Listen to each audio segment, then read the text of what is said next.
gotta see what I found. There's something written on the guard. Put it into Google Translate.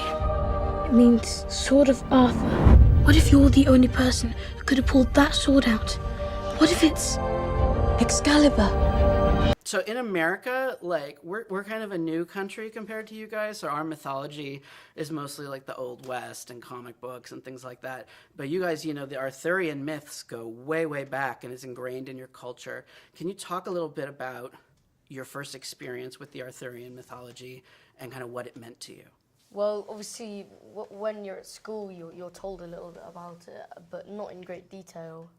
And, you know, you read the classic tale that if you pull the sword out, then you're the chosen king. And when this opportunity came up, I was like, wow, like, my favourite legend is actually being turned into a film, and I have the chance to play the one who draws the sword, so it was amazing, yeah. For me, I was always familiar with Arthurian legend from the Disney adaptation of The Sword in the Stone, and I thought it was amazing and I loved it so much, but the rags to riches story is what really drew me in. This scrawny little kid who was a servant draws this heavy sword and goes on this adventure with a wizard and becomes a king.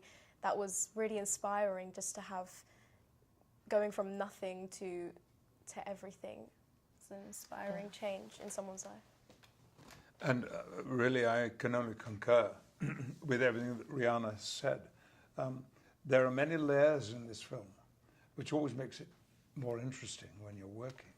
And one of the things that they learn is their responsibility towards others. Am I right? Yeah, you're Yes. right. And really, I don't think there is much more that's more important than that. Absolutely, especially in this day and age. Especially. Well, it would have been seeing, ironically, The Sword and the Stone, the Disney movie. It would have been watching John Boorman's Excalibur that I saw on VHS in this rare moment when VHSs weren't certified in Britain and any kid could rent anything. So I got a triple bill of zombie flesh eaters, The Exorcist, and John Boorman's Excalibur. That was a hell of a night for an 11-year-old, but it made a powerful impression on me. But yeah, the legend of the Sword and the Stone and the Arthurian legends are the British creation myth. They're about the creation of civilized society in Britain. They happen in this time when all the tribes are warring and the land is lost and leaderless.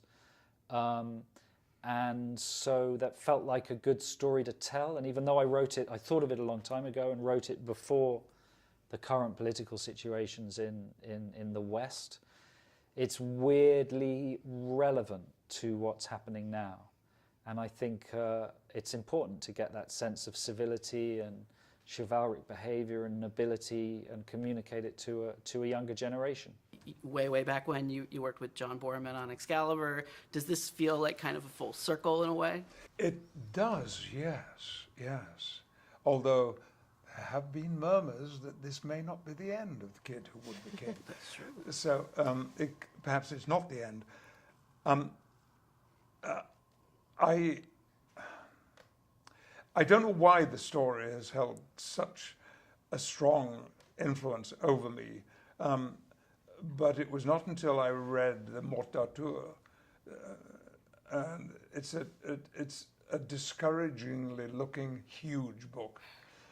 And then I was cast in the John Boorman film, and then I created a one-man stage show of readings from the Morte d'Arthur, particularly about the Lancelot, Guinevere, Arthur relationship, that trio of important people. I guess this is not an uncommon problem for directors, but what is it like to have a film that gets such a good reception like Attack the Block, and to feel like, this is something I'm good at, and then to have to wait and still keep your head in the game? Well, first of all, I'm very sorry to keep you waiting so long. I don't know what the hold-up was. Secondly, time just flew. It didn't feel like that long. I was working very hard all the time on lots of different things. I think it was a combination of seeing Ant-Man through, because of course I was writing on Ant-Man before Attack the Block, and I continued writing on it with Edgar very closely, being his kind of wingman on that right through till 2014. In that period, I wrote a screenplay for Snow Crash. I developed a movie called Rust Then I also was attached to a movie called Section 6, and it's not uncommon in Hollywood for you to invest time in developing stuff, but for it not to make the final hurdle. But all that time I was working on this idea, and I started writing it in about 2015. I finished it in 2016. We went into pre-production in 2017. We shot it 2018.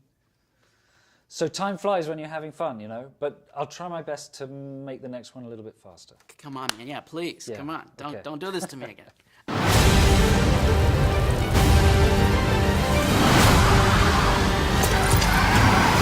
Where did you learn how to drive? Mario Kart.